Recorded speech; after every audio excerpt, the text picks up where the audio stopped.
সম্প্রতি রাজ্যে বিধানসভা নির্বাচন মিটেছে, আর সেই নির্বাচনের সময় প্রচারে বেরিয়ে আমরা দেখেছি যে বিভিন্ন রাজনৈতিক দলের নেতারা তারা নানা ধরনের মন্তব্য করেছেন এবং কখনো কখনো যারা প্রার্থী ছিলেন সেই প্রার্থীদেরকেও বিভিন্ন মন্তব্য করতে আমরা দেখেছি। কেউ হঠাৎ করে কারোর বাড়ি রান্নাঘরে ঢুকে গিয়ে একেবারে খুন্তি নেড়েছেন, সেই ছবিও আমরা আপনাদের সামনে তুলে ধরেছি। আবার কেউ দেখেছি আমরা বা কোনো নেতাকে আমরা দেখেছি তিনি একেবারে মঞ্চে উঠে গান গেয়েছেন। কেউ ভোট চাইতে গিয়ে ভোটারদের চিকিৎসা করেছেন, তেমন ছবিও ধরা পড়েছে আমাদের ক্যামেরায়। আবার কেউ তো ভোটারের দাড়িও কামিয়ে দিয়েছেন। আর সেই সমস্ত ঘটনা ব্যাপকভাবে একেবারে চর্চায় উঠে এসেছিল ভোটের রাজনীতিতে। এখন ভোট মিটে গেছে, নতুন সরকার তারাও ক্ষমতায় এসেছে, কিন্তু ভোটের পরেও যেন ফের একবার তেমন ছবিটা বাংলার রাজনীতিতে একেবারে প্রকট হয়েছে। বীরভূমের সাঁইথিয়া বিধানসভা কেন্দ্রের বিজেপির টিকিটে জয়ী হয়েছেন আমরা জানি কৃষ্ণকান্ত সাহা। বিধায়ক হওয়ার পর তিনি মোহাম্মদবাজার ব্লকের পুরাতন গ্রাম পঞ্চায়েতের রাউতারা 1, 2 এবং 3, 4 নাম্বার আইসিডিএস যে সেন্টার রয়েছে সেখানে গিয়ে একেবারে সারপ্রাইজ ভিজিট করলেন। পাশাপাশি হাড়ি ঢাকনা সরিয়ে তিনি দেখলেন যে আইসিডিএস সেন্টারে যে সমস্ত খাবার দেয়া হয় সেই খাবারের গুণগত মান কতটা উন্নত, অর্থাৎ যে খাবার দেয়া হচ্ছে সেটা আদৌ খাওয়ার যোগ্য কিনা সেটাও কিন্তু নবনির্বাচিত বিধায়ক তিনি খতিয়ে দেখলেন। পাশাপাশি যে সমস্ত বাচ্চারা আইসিডিএস সেন্টারে ছিল তাদের কোলে নিয়ে আদর করতেও দেখা গিয়েছে বিধায়ককে। পঠন পাঠনের খোঁজ খবরও তিনি নিয়েছেন। একবার শোনাই আপনাদের কৃষ্ণকান্ত সাহা বিজেপি বিধায়ক ঠিক কি বলছেন সেই বক্তব্য। দেখুন, আজ সকাল থেকে আমরা মোহাম্মদবাজার ব্লকের পুরাতন গ্রাম পঞ্চায়েতের রাউতারা 1, 2, 3, 4 যে আইসিডিএস সেন্টার, সেই আইসিডিএস সেন্টারে আমরা সারপ্রাইজ ভিজিট করেছি। গরিব মানুষের পুষ্টির যে খাবার সেটা চুরি করেছিল যে পুরনো যে সরকার। গরিব মানুষের ছেলেটা সে পুষ্টির অভাবে ভুগবে, এই অধম কৃষ্ণ সেটা সহ্য করবে না। আপনারা জানেন যে ডিমও তারা চুরি করেছিল। গরিব মানুষ খেটে খাওয়া মজদুর শ্রেণীর মানুষের ছেলেটা আইসিডিএসে তারা যায়, তারা সরকারি স্কুলে পড়াশুনো করে।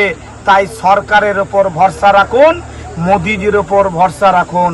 প্রত্যেকটা সরকারি প্রতিষ্ঠানে সারপ্রাইজ ভিজিট হবে, দেখব যে কোন জায়গায় ঘুঘুর বাসা বাঁধা আছে। সমস্ত ঘুঘুর বাসা ভেঙে দেওয়াই আমাদের কাজ। আপনাদের সেবক, আপনাদের বিধায়ক আপনাদের পাশে 24 ঘন্টা মানুষের পাশে, মানুষের সঙ্গে, মানুষের পরামর্শে এই সাঁইথিয়া বিধানসভার উন্নয়ন হবে। আর এবার সমগ্র বিষয়টা নিয়ে আমার কলিগ শান্তনু হাজরা তার রিপোর্টে কি রেখেছে আসুন দেখাই। ভোট শেষ, নির্বাচন প্রচার শেষ, গণনাও শেষ, একেবারে সরকারও গঠন হয়ে গেছে। নতুন সরকার বঙ্গে গেরুয়া সরকার তৈরি হয়েছে। আর এখনো পর্যন্ত যে নির্বাচন প্রচারের চলাকালীন দেখা গিয়েছে যে বিধায়করা রান্নাঘরে, হেসেল ঘরে খুন্তি হাতে নিয়ে দেখা যেত। ঠিক এমনই এক চিত্র কিন্তু এখনো অব্যাহত রয়েছে বীরভূম জেলার সাঁইথিয়া বিধানসভায়। এখানে দেখা গিয়েছে যে সাঁইথিয়া বিধানসভার ভারতীয় জনতা পার্টির যে জয়ী বিধায়ক রয়েছে কৃষ্ণকান্ত সাহা, তিনি সাঁইথিয়া বিধানসভার বেশ কয়েকটি এলাকায় তিনি পরিদর্শন করেন। পরিদর্শনের সাথে সাথে আইসিডিএস এর যে সেন্টার রয়েছে সেই সেন্টারে যেখান থেকে শিশুদের খুদেদের খাবার দেওয়া হয় সেই খাবার একেবারে আইসিডিএস এর যে সে রান্নাঘর, সেই রান্নাঘরে তিনি ঢুকে পড়েন। ঢুকে গিয়ে তিনি কিন্তু যে রান্নার যে তদারকি সেই তদারকি করেন, এমনকি রান্নার কাজে তিনি হাতও লাগান। হাত লাগানোর পর তিনি রীতিমতোই এই বিভিন্ন আইসিডিএস এর যে সেন্টার রয়েছে সেই সেন্টারে যে রান্নাঘর, সেই রান্নাঘরে তিনি প্রবেশ করেন, রান্নায় কাজে হাত লাগান। সাথে সাথে তাকে কিন্তু দেখা গিয়েছে যে এই আইসিডিএস সেন্টারে যে বাচ্চারা রয়েছে, যে খুদেরা রয়েছে, সেই খুদেদেরকে একেবারে তিনি নিজের কোলে নেন। কোলে নিয়ে তাদেরকে খাবার তারা কেমন পাচ্ছে, কি ধরনের সমস্ত খাবারের ঠিক আছে কিনা, সেই ধরনের কেমন খেতে পাচ্ছে, কেমন সুস্বাদু, সেই সমস্ত জিজ্ঞাসা করে ভালোবেসে বাচ্চাদেরকে সাথে সাথে তাদেরকে বলেন যে পঠন পাঠন অতি গুরুত্বপূর্ণ বিষয়, তাদেরকে পঠন পাঠনের করা উচিত। তাদের সাথে একেবারে খোলামেলায় শিশুসুলভ আচরণের সাথে তিনি কিন্তু জয়ী বিধায়ক খোলামেলা শিশুসুলভ আচরণের সাথেই শিশুদের সাথে মেলামেশা করে এবং আইসিডিএস এর যারা কর্মী রয়েছে তাদেরকে সকলকেই তারা বার্তা দেন যে কোনোভাবে পুষ্টি, শিশু খাদ্যে যে পুষ্টি, সেই পুষ্টিতে কোনোভাবে অনটন, দুর্নীতি বা কোনোভাবেই কিন্তু একেবারে খামখেয়ালি করা যাবে না, স্পষ্ট বার্তা দিয়েছেন। রীতিমতোই উনি এই মুহূর্তে দেখা গিয়েছে যে নির্বাচনী প্রচারের আগে রান্নার যে বিভিন্ন কর্মকাণ্ডের সাথে যুক্ত হয়েছিল বিধায়করা, তৃণমূল, কংগ্রেস, বাম, বিজেপি সকলেই, কিন্তু অব্যাহত তারপরে সাধারণ মানুষ জানে যে ভোটের জয়ী হওয়ার পর কোনো বিধায়ককে সেভাবে কোথাও দেখা যায় না। তবে বীরভূম জেলার যে 6 বিধায়ক রয়েছে, বিশেষ করে ভারতীয় জনতা পার্টির যে বিধায়করা, জয়ী বিধায়করা, তারা কিন্তু মূলত একেবারে দেখা গিয়েছে এর আগে অনুপ কুমার সাহাকে ঝড়ঝাপটা পেরিয়েও তিনি কিন্তু একেবারে রাতের অন্ধকারে জয়ী হওয়ার পরও তিনি দাঁড়িয়ে রয়েছেন।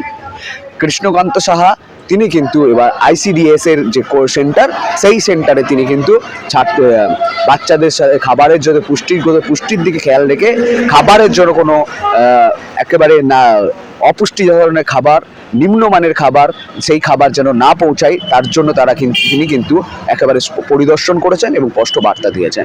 এর আগেও দেখা গিয়েছে 2024-25-এ একটা সময় একেবারে ট্রেন্ড হয়ে পড়েছিল যে কোনো মিড ডে মিল আইসিডিএস সেন্টারের খাবারের টিকটিকি, চুচো পড়ে থাকা, সাপ পড়ে থাকা, বিভিন্ন আরশোলা পড়ে থাকা, পোকামাকড় পড়ে থাকা, সেই পোকামাকড় খাবার কিন্তু খুদেদের খাইয়ে দেওয়া হয়েছে, খুদেরা অসুস্থ হয়েছে, সংবাদের শিরোনামে এসছে এবং এ নিয়ে ব্যাপকভাবে তোলকালামও হয়েছিল রাজ্য রাজনীতির মহলে। তবে সেই সমস্ত জিনিসকে একেবারে সরিয়ে রাখতে বলেছেন একেবারে সাঁইথিয়া বিধানসভার জয়ী বিধায়ক কৃষ্ণকান্ত সাহা।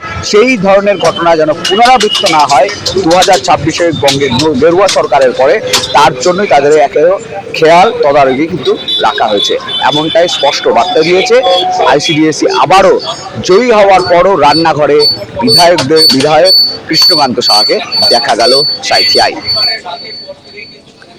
রাজ্যে নতুন সরকার তারা ক্ষমতায় এসেছে এবং বিভিন্নভাবে আমরা দেখছি যে মানুষের যে সমস্ত কাজ এতদিন পর্যন্ত পেন্ডিং ছিল, মানুষের উন্নতির জন্য সেই পেন্ডিং কাজগুলো আবার নতুন করে শুরু করা হয়েছে। ঠিক তেমনি এই মুহূর্তে যে খবর আমরা আপনাদের সামনে তুলে ধরছি সেটা হচ্ছে বীরভূমের সাঁইথিয়া বিধানসভা কেন্দ্রের বিজেপি টিকিটে জয়ী হয়েছেন কৃষ্ণকান্ত সাহা। বিধায়ক হওয়ার পর তিনি ঠিক যেমন ভাবে এলাকার মানুষজনের খোঁজ খবর নিয়েছেন, পাশাপাশি এলাকার যে সমস্ত অঙ্গনওয়াড়ি কেন্দ্র রয়েছে সেই রকমই একটি অঙ্গনওয়াড়ি কেন্দ্রে গিয়ে সেখানকার তিনি ঠিক কি রান্না হচ্ছে সেটা যেমন খোঁজ খবর নিলেন, পাশাপাশি কচিকাচাদের সঙ্গেও বেশ কিছুটা সময়ও কাটালেন। সমস্ত আপডেট পৌঁছে দেবো আপনাদের কাছে, অবশ্যই আপনার নজর থাকুক আজ তাক বাংলায়। সাবস্ক্রাইব করতে ভুলবেন না।